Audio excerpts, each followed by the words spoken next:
All right. Good afternoon, everyone. Welcome to the Kent City Council Committee of the Whole meeting.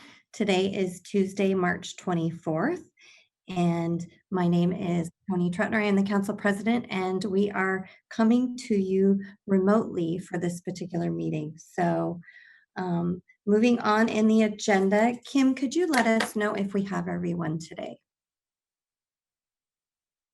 Present and accounted for. And Mayor is also in attendance today.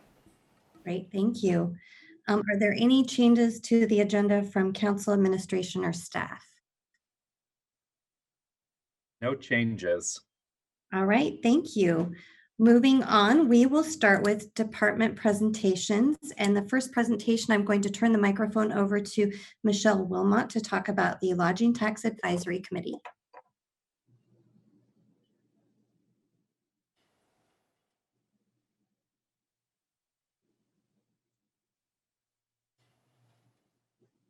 I just had to unmute myself.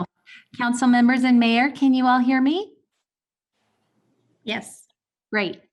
Good afternoon, everyone. I wanted to just give you a bit of an update based on the materials that you have been presented. What you have before you are 3 different budget documents that are around the JayRay communications and marketing contract. I apologize for the confusion here a little bit, but what we had was a presentation by JayRay here later in the earlier this year, rather, after the Lodging Tax Committee met. The original request that JayRay had put in during our lodging tax grant application process was the original request that you see, which was the $136,000 total contract amount. The Lodging Tax Committee read through their proposal, but what they didn't have the benefit of at the time was a full results report from the JayRay team themselves. And so what they did is they approved this $89,999 contract amount as sort of a tentative placeholder to keep JayRay's work continuing while we could get them scheduled in so they could get a full results report. So when we did that after the first of the year, so just to be clear, the council has already approved the $89,999 award for them. After the JayRay folks came in and provided a presentation to the Lodging Tax Committee with the associated rationale for the additional cost that they wanted to, the additional dollars so they could provide some additional services rather. The committee then approved not the full amount that you see originally requested, but the sheet noted budget option number 2.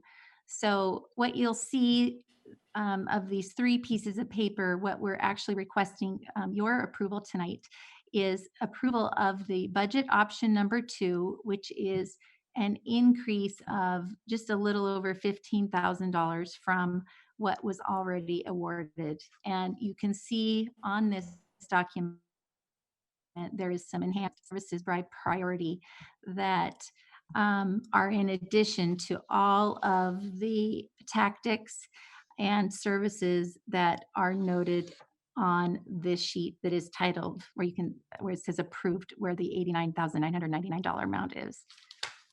So does this make sense to everybody? It's hard to see to know if this is making sense based on my just commentary here. Is everybody clear? Anybody have any questions for Michelle so far?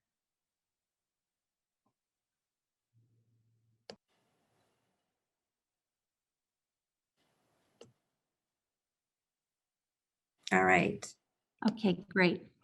So carrying on, what I'll just let you know is of the enhanced services that JayRay would like to provide us. One is a visitor profile study.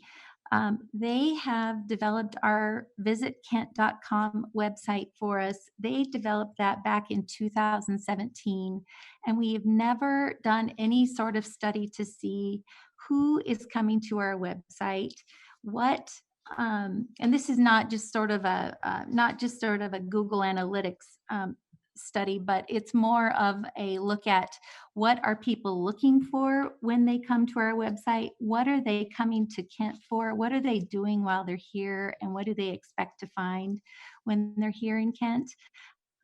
We really want to have a better idea why they're making a stop in Kent, why they're looking on our website, so we can better build our strategies moving forward. We've had a great run with them with our website. We've had it for 3 years, but we haven't really had a good feel for what our visitors to our website really want. So that is one of the new enhanced services that JayRay has proposed. The other is a travel and words media exhibition. And this is an invitation only travel and media conference. And the Lodging Tax Committee felt that this would be a great way for JayRay to get in front of a whole lot of travel writers. This is invitation only.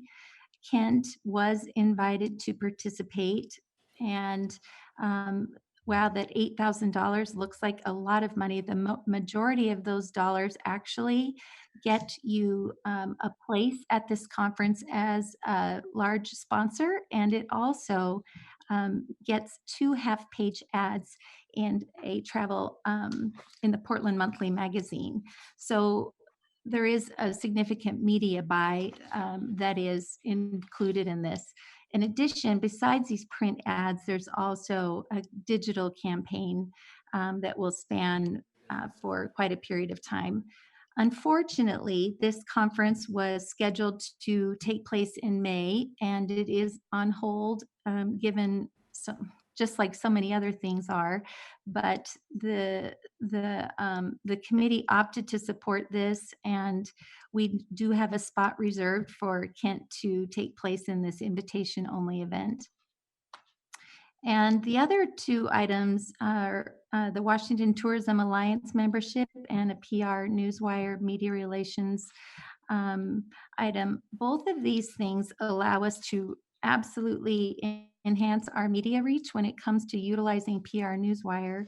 But the other thing, which I'm going to speak to a little bit later, is this Washington Tourism Alliance membership is going to allow us to leverage other activities that are going on the remainder of the year when it comes to tourism marketing.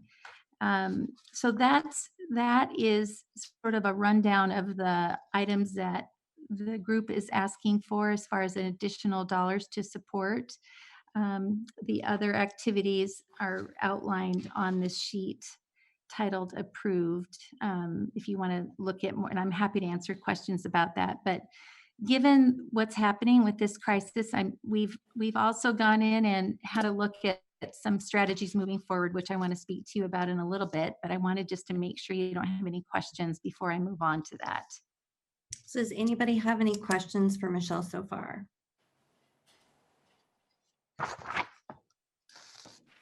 Councilmember Fincher.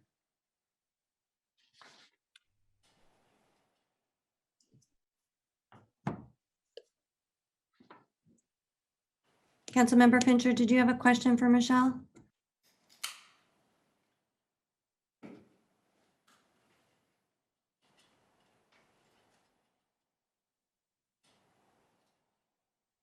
All right, I think Councilmember Fincher might have a question. We might have to come back to her because I don't see if her microphone is on. So let's go ahead and keep moving. Okay. Kim, thank you for your help with the slides. We can move on to sort of the short-term strategies document. That's the file that I shared with you earlier today. Yeah, thank you.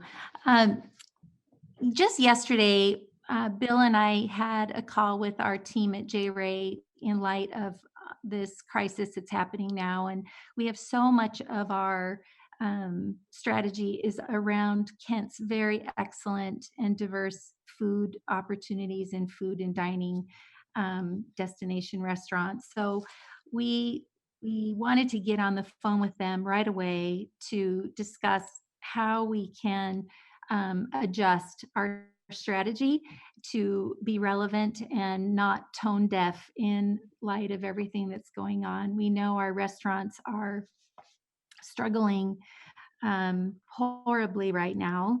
Uh, so we asked them to take a look with us on how we can support them in the meantime, which brings me to, it's a great reminder. Today is great National Takeout Day. I hope after this call, everybody's going to be ordering in from our restaurants that are offering delivery and takeout. But JayRay helped us support Scott and Teresa Schaefer over at I Love Kent to develop a one-stop location for restaurants that are offering delivery and takeout service that just launched this morning.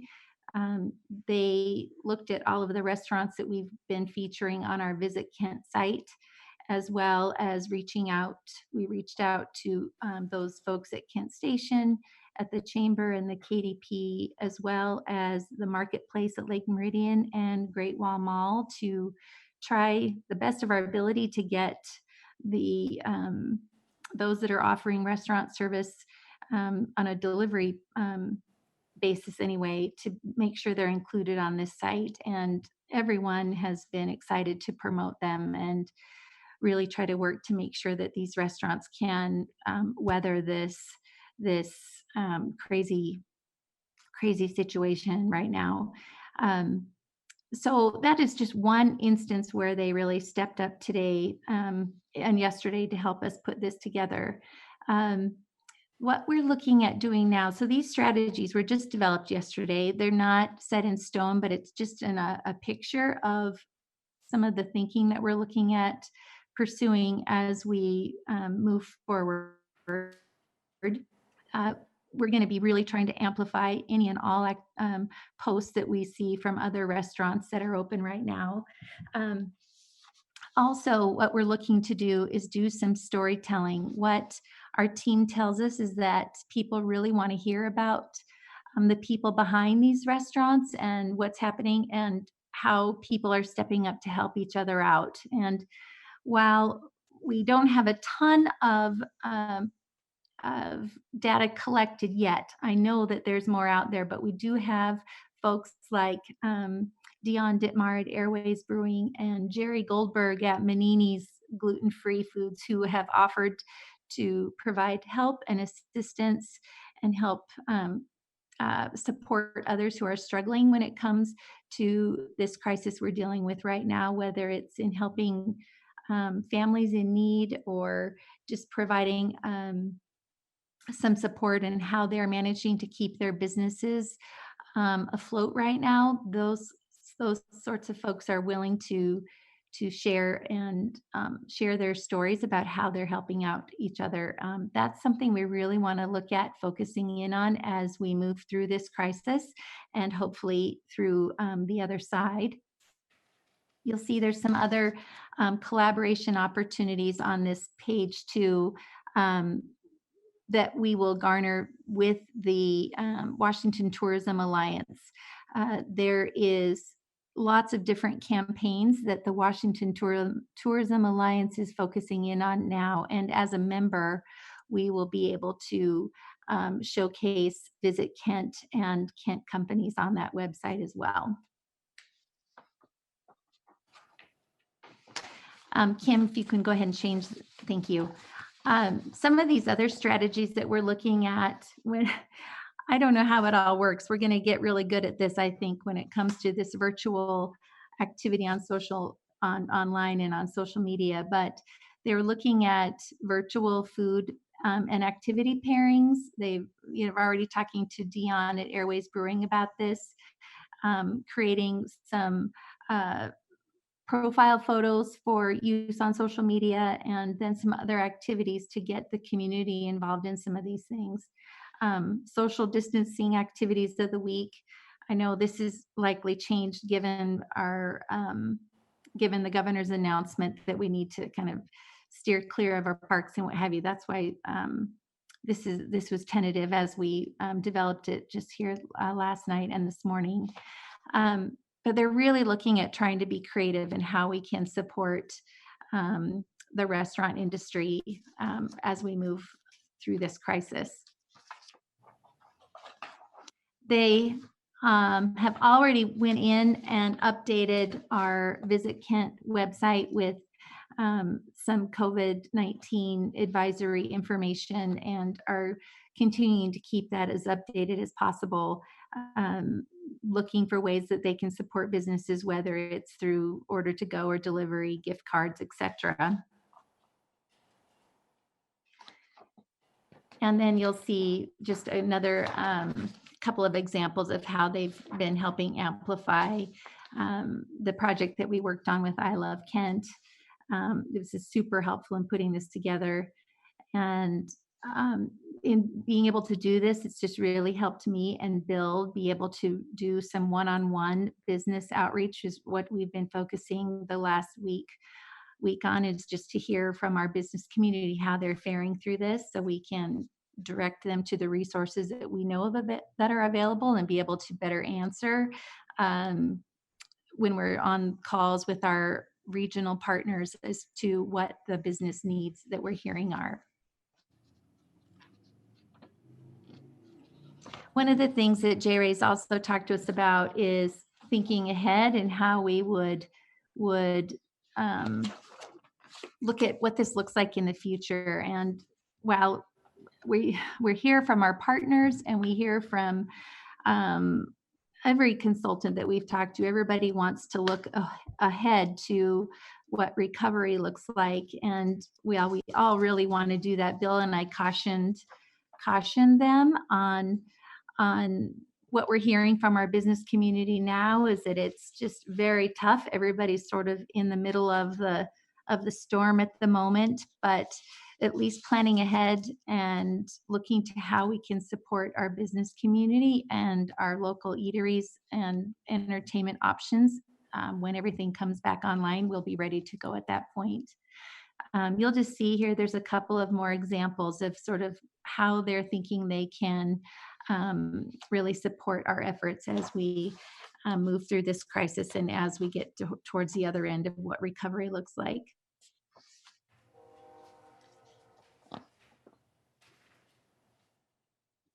And then finally, with the long-term strategies, these really match the baseline strategy that our lodging tax committee approved earlier. However, it's just a bit of a change in the messaging, not so much of a come see us, but making sure people know to come see us, and that we're open, and that we're back in business, and we really want to focus on that.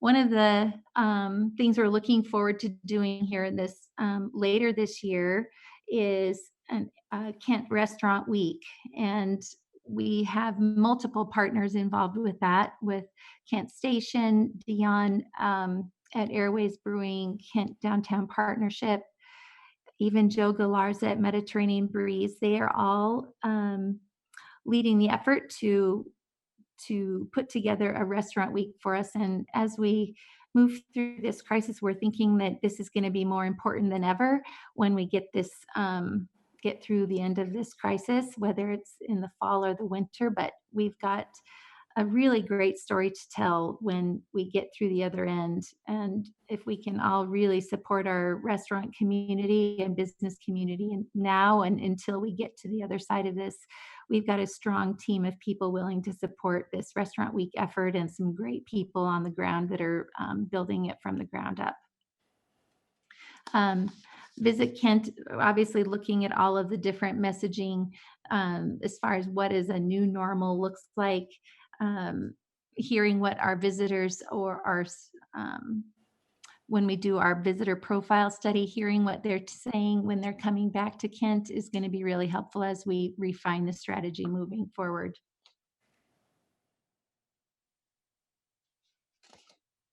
I think Councilmember Boyce has a question, but he may be having trouble with his microphone as well. Okay. So we'll see. He might type it in here shortly and I'll get back to you. So you can go ahead. Sorry to interrupt. Oh, I think, with that, that's a quick overview of what we're looking at right now. I'm happy to take questions. Oh, is that Councilmember Boyce? Oh, you can hear me now? Yep, you're good. Did you have a question? Okay. Yeah, thank you, Council President. Hey, Michelle, I know as the chair of the Lodging Tax Committee, we are going through some tough time, right? And I know we are paying JayRay a lot of money, right? But we are in some uncharted time as well, too, right? And I'm thinking about the value of the dollars that we're paying them. And I do know a lot of restaurant is not open. There are some who are not doing takeouts. So I think, as we go forward, I'm hoping this 2 weeks is a short period of time, but if it continue to last much longer, I think we just may want to kind of revisit some of the things that we are doing with JayRay, because I'm looking at the value of the dollars versus we're in a different world right now. And Absolutely. And if this continue to be going on, then this is probably something we want to revisit and make sure we're getting the value of the money we are spending to them. So just something to think about as we move forward. Absolutely. We acknowledge we're in uncharted waters, as you say, and we want to make sure we're doing the right things to make sure that our business community and that Kent and the marketing of it, that we're as successful as possible, and right sizing our activities. Absolutely. Couldn't agree more. Michelle, can we take a few more minutes for questions? Councilmember Fincher? And Thomas? Oh, Councilmember Larmer's next. Do you have something, Marley? Yeah, so I was just curious, kind of building on Bill's comment, the timing of these enhanced services. Is this something that we need to decide on now? And are we locked into what those services are? Or, I guess what's motivating the enhanced services to be approved today or now? And then, what options do we have if we decide there is a better way perhaps to support the businesses down the road? Well, the reason why they were doing this all got scheduled, obviously, before this crisis hit. So what is locked in right now is the $90,000 that the council previously approved earlier. And then the JayRay has already committed its $8,000 for this Travel and Words conference. So those are the two things that are committed at this point. As I said earlier, Councilmember Larimer, the committee did not approve JayRay's full amount until they came back with a results report. And then JayRay came, gave a great presentation, explained all of their results, and then the committee then approved this additional $15,000. Obviously, all prior to this coronavirus taking hold. So that's where we're at. It's the way things shook out in the calendar. There's no other explanation I can offer at this point. Can we go back a slide to the breakdown of the enhanced services? Sure.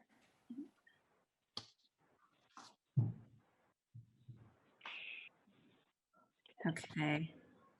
So if we were to decide at some point that, that there is some other service we wanted in place of the visitor profile study, or, the Newswire agreement? Is there any flexibility in that?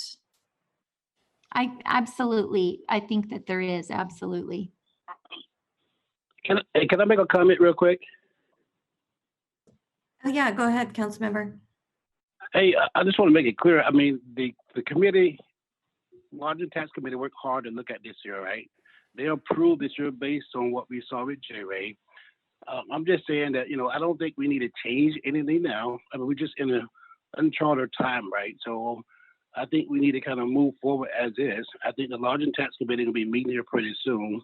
And I think if anything that need to be changed, I mean, the Lodging Tax Committee will probably be capable of making an adjustment. So my only comment was just want to put in the forefront, just something we need to keep our eye on, right? So if things go back to normal in another month or so, then all these things could be accomplished. So the Lodging Tax Committee unanimously approved this year and to take it to the council. So I wouldn't think it's right for the council to make adjustment. The tax committee, they approved this year. So my suggestion, we just kind of see what state of being we in now, and if things need to be changed, then I think the committee would get together and make that adjustment with the JayRay, and then we can bring that back to the council.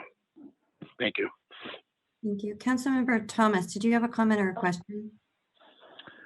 Kind of a combined comment, I guess, on Bill. And I agree with what Bill was saying, except that the council reserves the right to change anything that's brought before the committee from subcommittees.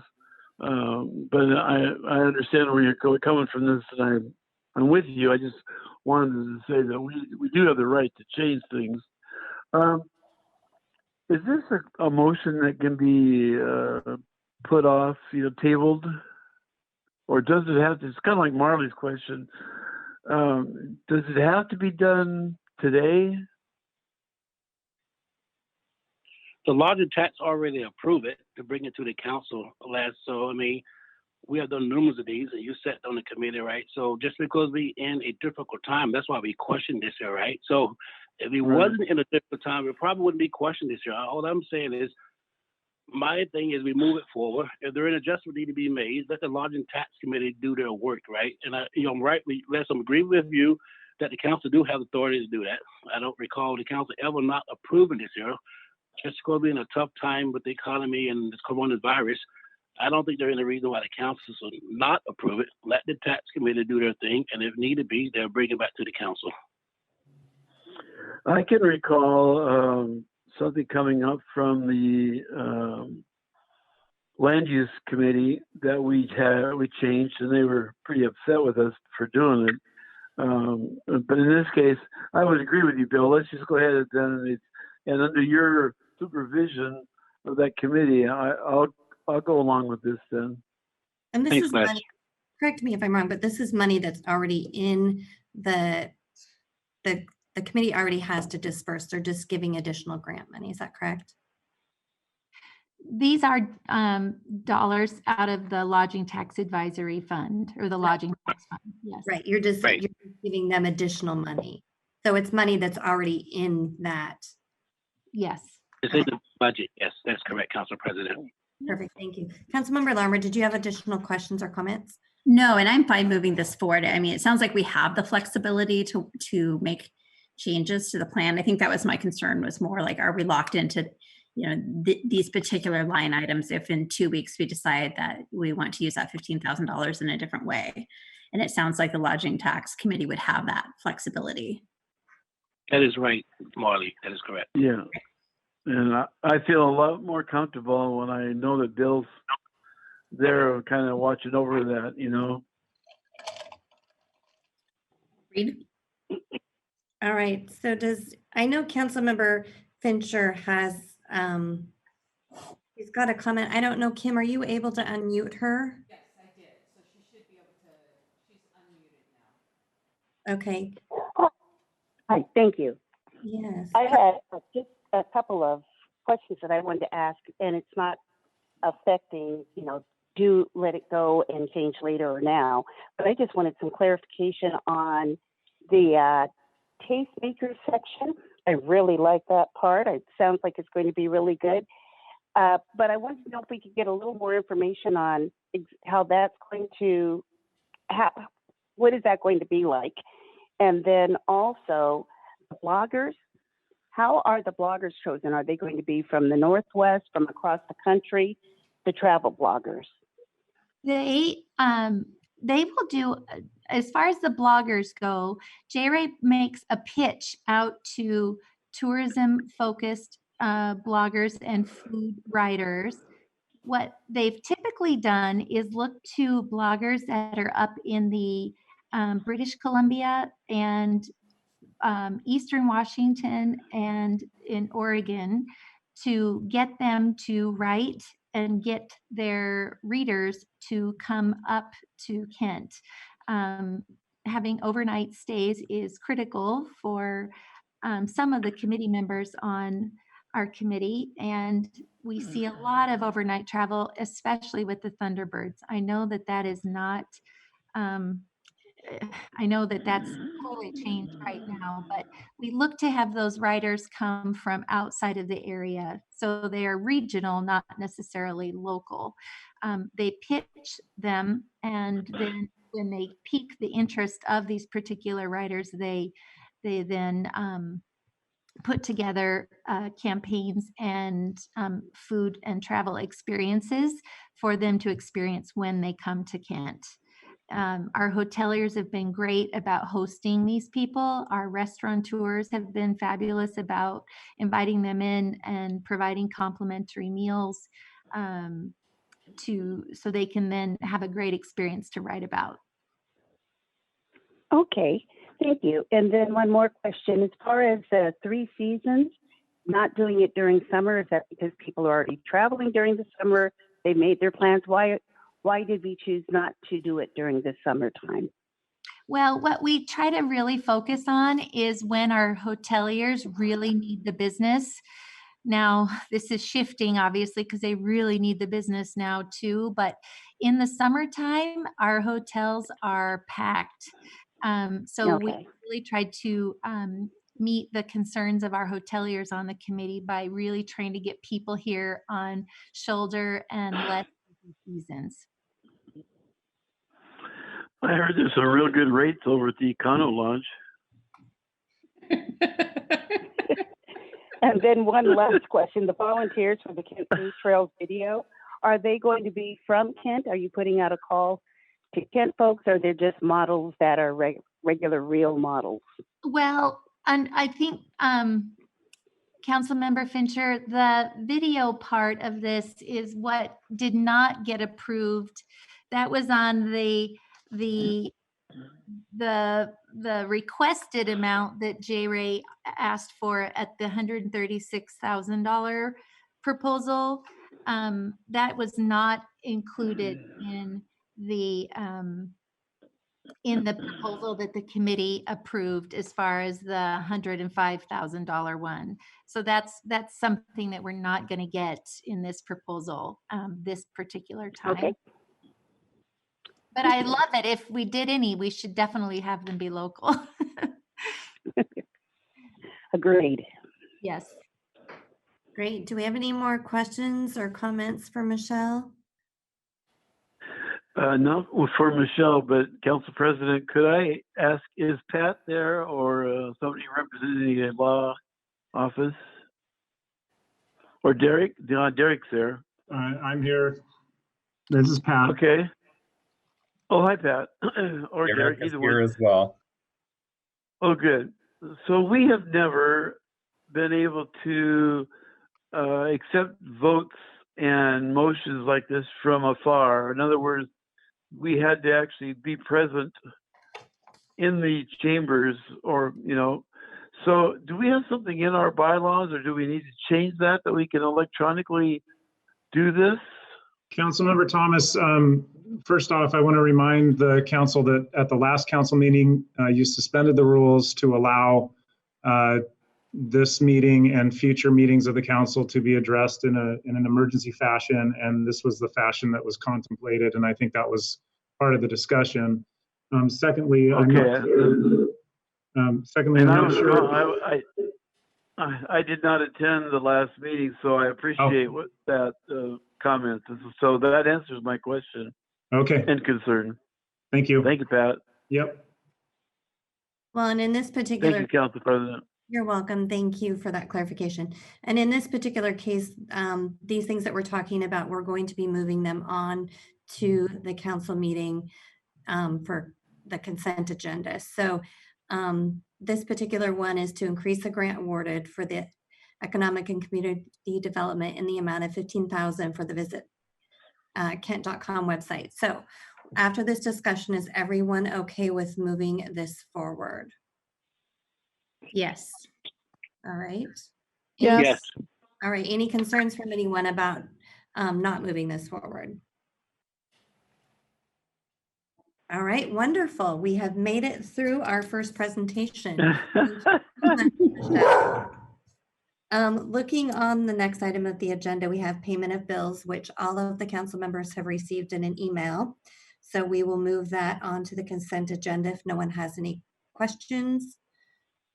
And then moving on to presentation number letter C for Christina Shuck is going to talk about the software licensing and consultant agreement with Bottomline Technologies. And it looks like the next two presentations will be from Christina. I'm going to turn the mic over to you. It's actually Mike Carrington is up next. Oh, I'm sorry. You're right. Thank you. No problem. Welcome. Well, thank you. Thank you, Kim. Thank you, Council President Troutner. Madam Mayor, good afternoon, council members. Mike Carrington, Information Technology Director. And on the call participating with me today is Paula Berry, our Finance Director, Joe Bartolome, Senior Financial Analyst, and Soman Pallet, our Technology Innovation Manager.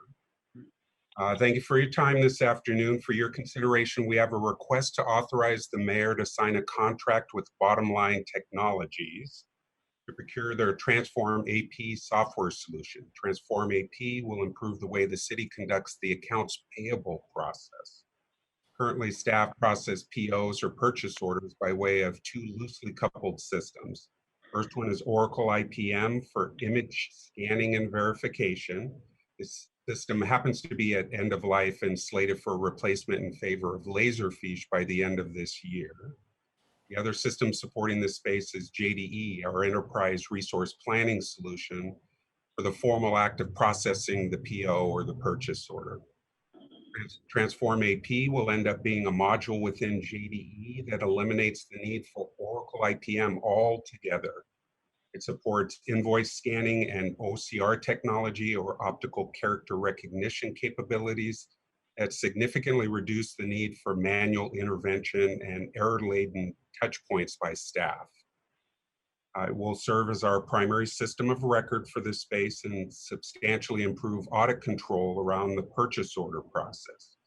It also provides the opportunity to retire a platform that is currently plagued by systemic hardware issues, eliminate related security risks, and establishes a more modern technology platform for staff supporting the AP process throughout the entire city.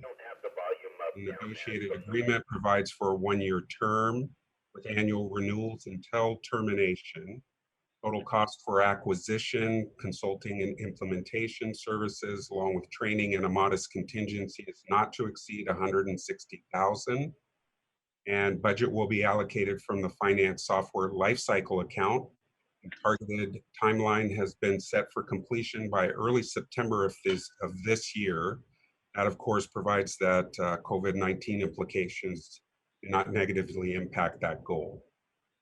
And with all that said, Paula, Joe, Soman, and I are happy to answer any related questions that you might have. All right. Do we have any questions? I see a couple. I'm all for it. All right. I see a couple hands raised, but those might be from our last conversation. All right. So is everyone okay moving this forward? Yes. Is there anyone that is opposed to moving this forward? All right. I guess we will move on then. Thank you so much for that presentation. Thank you. Now we're going to move on to Christina Shook. Good afternoon, everyone. I'm here today to talk with you. Two items are related, and these are all related to code updates on Chapter 605 of the Kent City Code for latecomer agreements for street and utilities. So the purpose of this ordinance before you is to set forth a specific process for applicants, developers, property owners to obtain what's called a latecomers agreement. Now, this is a statutory process, meaning that there's a pretty clear state law on both to obtain a street and utility latecomer process. So what this ordinance does is it follows state law and then adds in some specifics on application and administration of these agreements.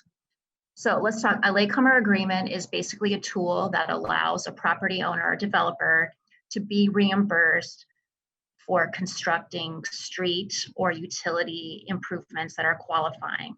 They're reimbursed by neighboring property owners who benefit from these improvements. And so who can get one? A property owner who constructs qualifying street or utility improvements. That also includes the city itself. It's a qualifying street or utility improvement if it's required by code to be constructed as a prerequisite of development. So that's what qualifying means. And so who's affected by a latecomer agreement? Well, they are what we call the latecomers. They are property owners who benefit and use these improvements, who develop their properties within a specified period of time. That's 15 years for street improvements and then 20 years for utility improvements. And so again, one of the things that this ordinance does is set forth a very specific application process. And what that requires is the applicant, what they send in an application, the application comes in at the times of their civil construction permits. They propose what's called an assessment reimbursement area. All that is, that's the technical term for the properties that will benefit from these improvements, like a new sewer line or water line or street improvements. They include an estimate of their construction costs, and they also propose the latecomer fee, and that's the assessment to be imposed on the neighboring properties if they develop within that certain period of time. That's the pro rata share. The city reviews the application and makes a preliminary determination that is sent to the affected property owners. Again, the latecomers would be the latecomers, and they have a 20 days to appeal. They can appeal if they're in the proposed assessment reimbursement area. They can also appeal that latecomer pro rata share. If there is an appeal, that goes to city council, and city council makes the final determination. If it's not appealed, that preliminary determination made by the Public Works Department, that stands. A few more nuts and bolts about these agreements. Again, they apply at their time of their applications, their civil construction permits. They go into effect after the agreement is recorded against the affected properties, and the developers get paid if and when the neighboring properties redevelop or develop within that statutory time period. Again, if there's a latecomer agreement for street improvements, any development within 15 years, they would be assessed that pro rata share. For utilities, utilities, water or sewer, that's a 20-year period. So that's an overview of what the ordinance sets forth. There's a related resolution. All that resolution does is set the application fee to apply for a latecomers agreement. And I'm happy to take any questions that you have. So any questions for Christina?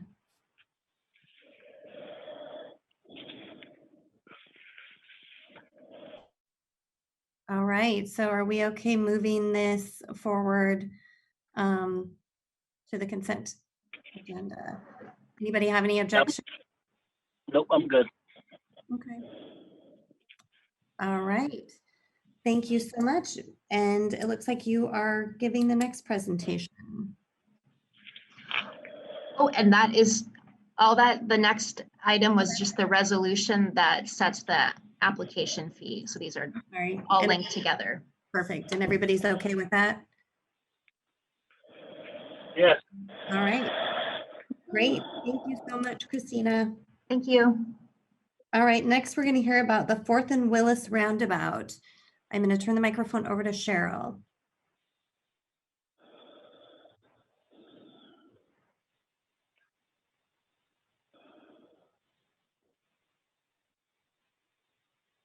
Hi, can you hear me? Yep, we can Yep. hear you. You can hear, okay, great. Hi, I hope everyone's doing well. I'm the city's property and acquisition analyst. And I'm here to talk to you first. Well, actually, I have 3 items I'm going to speak about today. The first 2 are both about the 4th and Willis Roundabout project. As you're aware, the city has designed and advertised the 4th and Willis Street Roundabout project. And I'm here to ask the council to authorize the mayor to sign all documents necessary for the acquisition of a site distance easement from the Kent School District for an amount of $6,700. This site distance easement will be located on the southeast corner of property owned by the Kent School District at 317 4th Avenue South, and that's right across the street from Kent City Hall, basically. This easement will ensure that eastbound traffic turning from Star Street onto 4th Avenue South will have site distance as required by the Kent design standards. Are there any questions I can answer about that? Nope, I'm good. All right, anybody else have any questions or comments? All right, any objections for moving this forward? All right, we will move on. All righty. Okay, the second one I'm also talking about is the 4th and Willis Roundabout project again. The Washington State Department of Transportation agreed to surplus 7 parcels to the city for use of for this project. And they conveyed those parcels to the city by quitclaim deed back in December, on December 13th, 2019. These parcels were deeded to the city with the restriction that they only be used for road or street purposes. And they're located along Willis Street between the Union Pacific Railroad tracks and 4th Avenue South. These parcels have been incorporated into the project design, and dedication of the property as right-of-way will formally establish and define the boundaries of the right-of-way. And that's necessary due to others who use the city right-of-way, including utility, cable, telecommunications providers, and other franchisees and licensees. So I am here asking the council to adopt an ordinance that authorizes the dedication of those 7 parcels as right-of-way for use as part of the 4th and Willis Roundabout project. Are there any questions about this?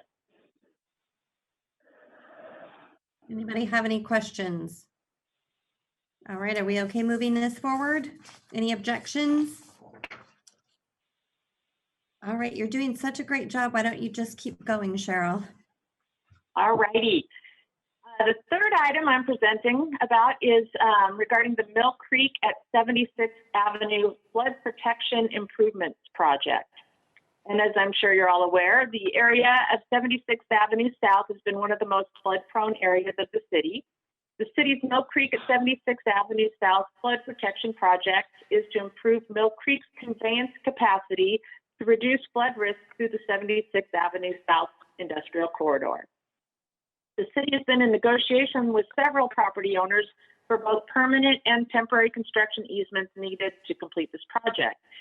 Today, I'm asking the council to authorize the mayor to sign all documents necessary for the acquisition of a drainage easement and a temporary construction easement on a portion of HRP Property 4 LLC's property located at 22203 76th Avenue South. HRP accepted the city's offer of $79,700 for the temporary construction easement. and negotiated and agreed to an administrative settlement amount of $335,390 as compensation for the drainage easement. So that was for a combined total of $415,000 or $415,090. The drainage easement will be used to improve and maintain Mill Creek, which is the storm drainage facility located within the easement area, which will reduce flood risk on 76th Avenue South. Are there any questions about this one? Anybody have any questions? All right, and it looks like the combined total for this comes from a state grant and then the storm utility fund, is that correct? Wait, I'm not sure. Is that what it says? Is that, I think that might have been changed after I set it up. I think That is Tim or correct. Chad probably confirmed. Okay. That is Okay. correct. Okay, great. Does anybody have any objections for moving this forward? All right, so we will move that ahead. Looks like- Thank you very much. Thank you. It looks like we are on to an information only item, neighborhood traffic calming update from Eric Peterson.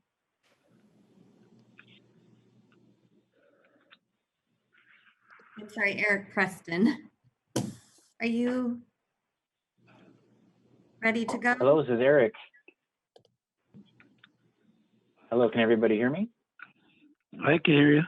You are ready to All go. right. Welcome. Fantastic. Well, my name is Eric Preston. I'm the city traffic engineer. I've only been with the city about 8 months, but I'm here to give an update on the residential traffic calming program. And the program gives residents a formal process to bring their concerns about speed and cut through traffic on residential streets to the attention of the city.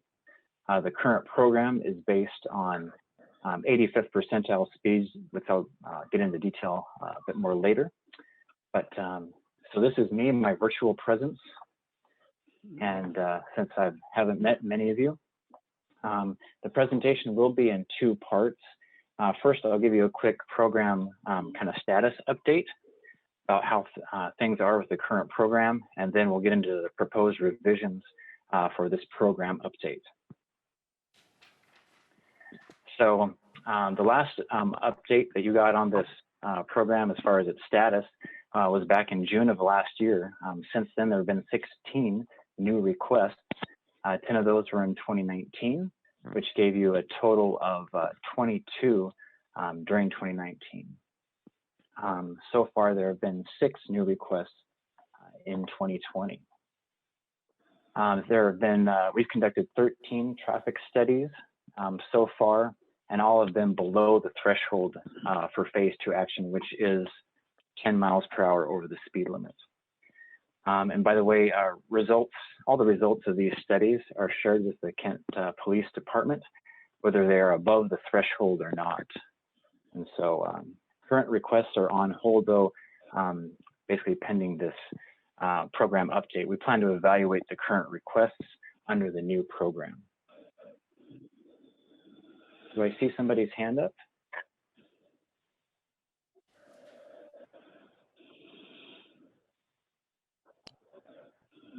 I think that was from a previous question, so you can continue Okay. unless anyone has any questions at this point. All right, thank you. Okay.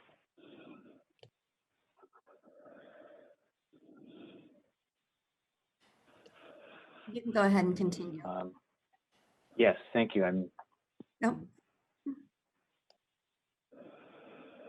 Okay.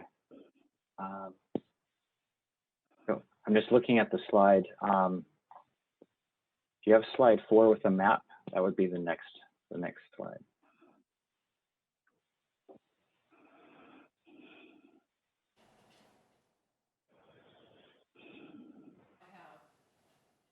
Okay, then go to the next slide, I guess. Sorry. Okay. So, so far there, on the overall program currently, there are 12 locations that are shown to be above the speed threshold.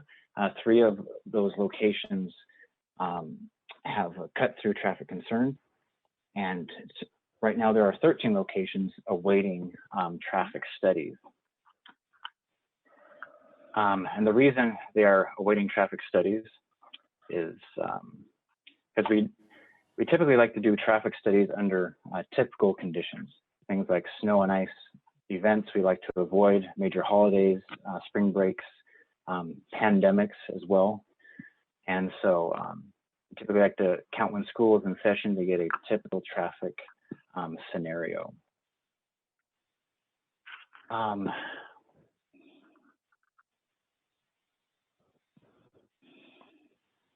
I'm sorry, these slides are different than the ones I was there for. Okay, Eric, we can't see you anyway. All right. So currently there are 2 projects that are ready for construction this summer. First is 98th Avenue South between 240th and 248th. This one will get 4 speed cushions and 1 raised crosswalk. Hazel Avenue North between James and Smith is planned to get 3 speed cushions. And so the next slide here shows you on 98th Avenue South. So north on this map is on your right. You'll see 240th there with East Hill Elementary School next to it. The 5 yellow marks are where we plan to put speed cushions, and the raised crosswalk will go in the very middle yellow mark there near South 244th Place. And so when this went to ballot in the fall of last year, 90 ballots were mailed out. 59% were returned, and 90% voted yes. So they were, neighborhood was very much in favor of this. So this will be ready to construct this summer once we get a contractor on board. The next one is Hazel Avenue North. Again, north is to your right on this with James Street there on the north end. And there are 3 yellow marks where we propose to put speed cushions. This one also went to ballot last fall. We only mailed out 27 ballots, but 69% of them were returned and 100% voted yes. So everyone that returned a ballot definitely wanted this to happen. So this can also be constructed this summer. So now I'll switch gears into the proposed program update. So the current program has been around since 2009 and was adopted as part of Resolution 1817. This only applies to local residential and residential collector streets and does not apply to arterials or collector arterials. So the structure of the program, it is a 2-phase approach. So it's a very long process, which I'll try to outline here. First, the resident makes a request. Then the city conducts a traffic study. We analyze the results. If they're below the threshold, we send those results back to the resident and give them the option to do a speed watch.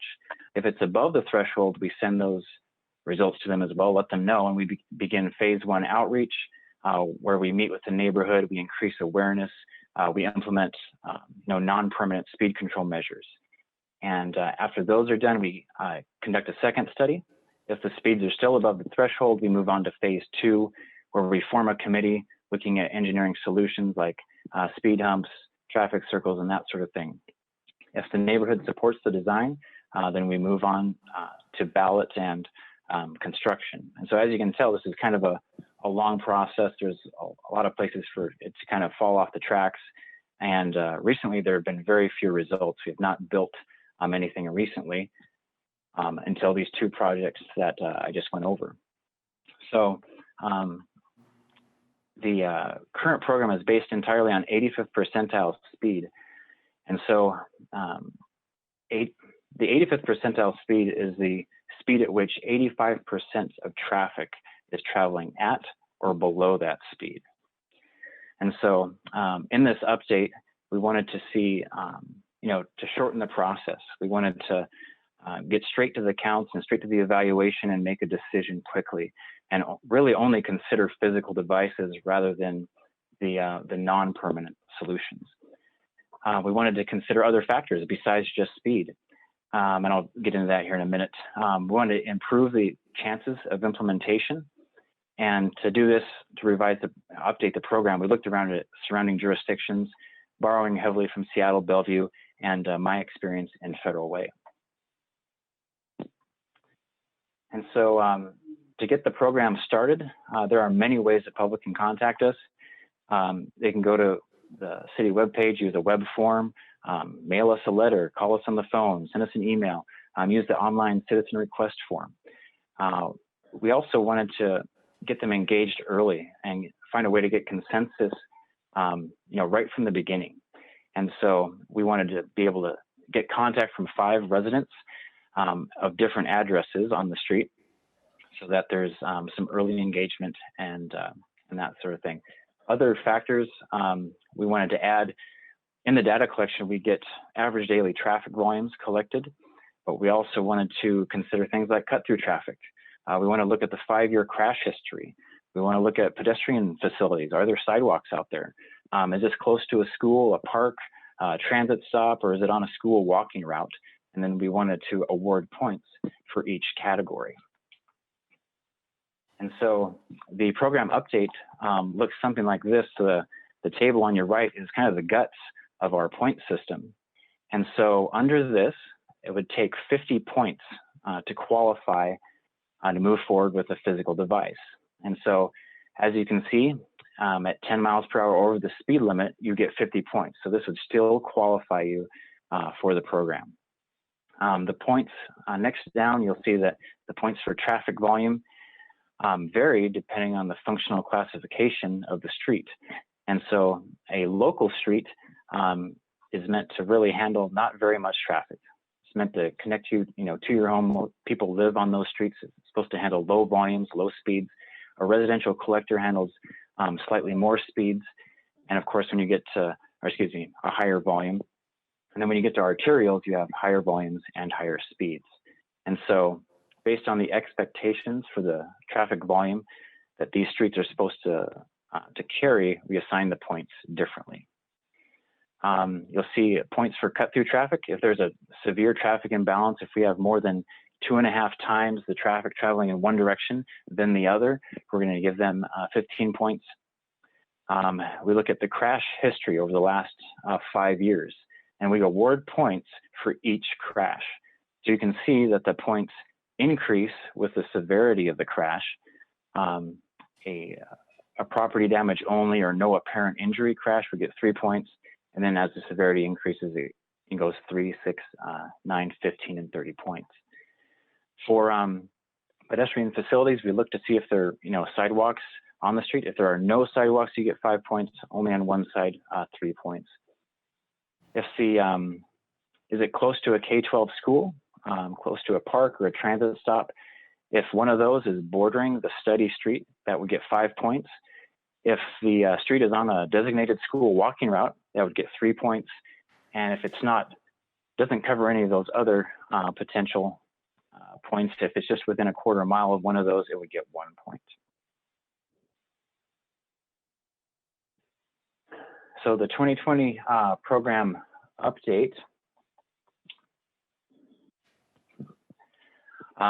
If it qualifies, we would count again, after about 8 weeks to verify that that we got the right data. We want to make sure that all these points, that were correct before we invest money into building permanent devices.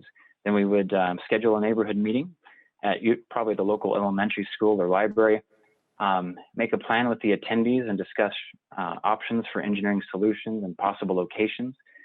Then finalize a plan in coordination not only with public works staff, but the school, district transportation, police, and fire departments. And then we vote. We mail ballots to every home in that study area, and we require a 50% return rate and 2/3 to be in favor. So then if it passes, we finalize those design details, and we build it as soon as possible. Then we'll conduct a follow-up study about 6 to 12 months after the installation. And so the next steps in the update of this program would be to respond to your comments. We definitely want your feedback again for this update. We'll revise and give council a second look, bringing this back to the committee of the whole in April, and then for potential council consideration to adopt, and then it would be placed on the consent agenda for adoption. So I'm happy to take any questions that you might have. Do we have any questions for Eric or any comments? This is Bill. Good presentation, Eric. No comments here, sir.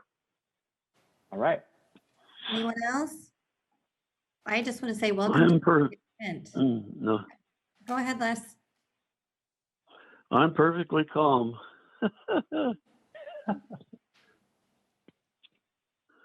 Wonderful. Well, thank you so much for this great presentation. Again, welcome to the City of Kent, and we look forward to seeing you again in April. All right. Thanks, Ted. All right, so that brings us to the end of our agenda. I just want to say thank you to everyone for joining us. Oh, Sandra, Councilmember Michaud, did you have a comment? Yeah, I wanted to talk about the traffic calming program. So I think this is a much better system than it was before. My one comment is about the parks, schools, and transit stops category. I know that some streets have maybe all of those things on them, and so I want to make sure that they get enough points for those types of situations.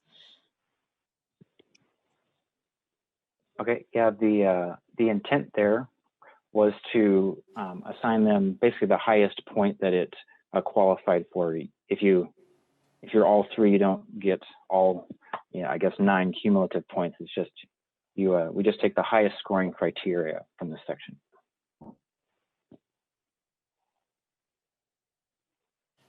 Great. Did anyone have any other questions? All right. Again, that brings us to the end of our agenda. Thank you everyone for joining us. This is our first time doing this meeting remotely, so I think things went very smoothly. I want to thank everybody for joining us and say especially thank you to our city clerk, Kim Komodo, because she met with all of us and got us on board, got us all connected, so we could figure out how to do this and make it work smoothly. So thank you so much, Kim. Stay safe, everyone. Be sure to follow the stay-at-home order and take care of yourselves. Does anybody else have any other comments before we adjourn? This is Bill. Derek, can you give me a call when you have a moment, please? I sure will. All right. Anybody else have anything? All right. I just want to thank Kim. Hey, I just want to thank Kim because it only took 2 trips to my house to get me set up.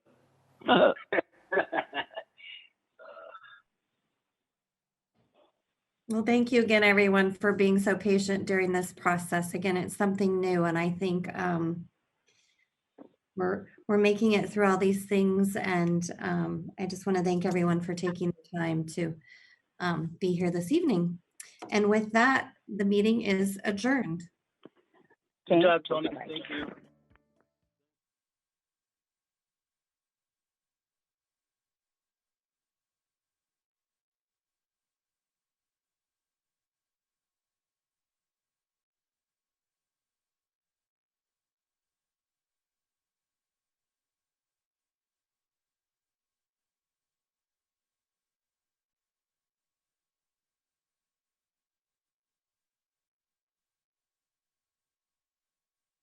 All base it off of that, and how rock starts from the foundation of just like a simple drum beat, and you can add different things, and we kind of show the kids how you layer different aspects onto the rock and roll, and you can hear any song on the radio and be just like, oh yeah, there's this part, oh there's that part.